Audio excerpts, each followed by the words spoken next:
Il était midi heure française quand Kate Middleton III a fait son entrée dans l'abbaye de Westminster pour le couronnement du roi.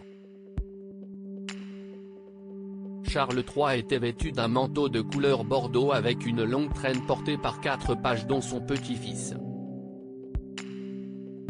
En effet, le prince George a accompagné le roi et la reine dans la procession.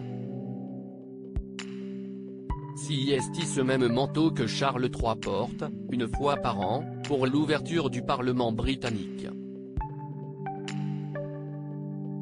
Son épouse, la reine Camilla, avait fait le choix d'une robe et d'un manteau de couleur écrue. Le roi et la reine étaient suivis de près par le prince de Galles et sa femme. C'est tout en élégance que Kate Middleton s'est avancée dans l'abbaye de Westminster. Avec son époux, premier héritier au trône d'Angleterre dans la ligne de succession, elle était sous le feu des projecteurs à l'occasion de cette cérémonie en étant au premier plan. C'est dans une longue robe de couleur ivoire qu'elle a choisi d'apparaître. Elle a donc opté pour une couleur classique qui respecte la tradition britannique pour ce genre de cérémonie. Exit les couleurs vives. Pour apporter un peu de contraste, la mère de George, Charlotte et Louis portait une cape bleu roi.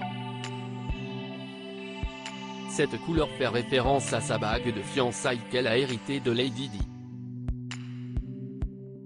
Le bleu royal, qui soutient le drapeau britannique, est également la couleur populaire pour le couronnement.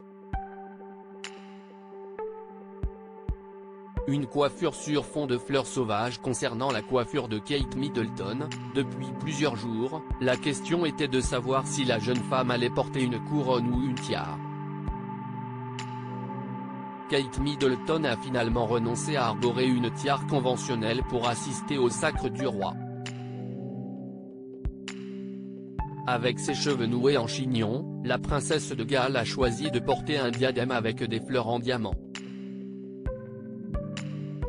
En optant pour la symbolique des fleurs qui figuraient sur les cartons d'invitation, Kate Middleton a respecté les symboles nationaux et est apparue radieuse aux côtés du prince William qui avait revêtu l'uniforme militaire. À propos de l'auteur Idil Kun est curieuse de tout et empathique, je m'intéresse aussi bien à la vie des anonymes qu'à l'actu des stars.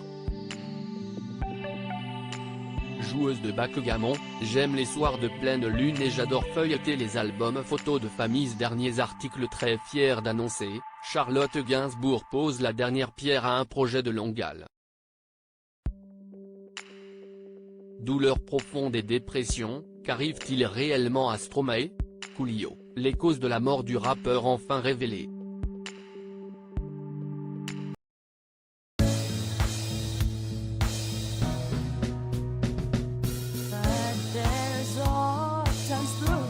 Times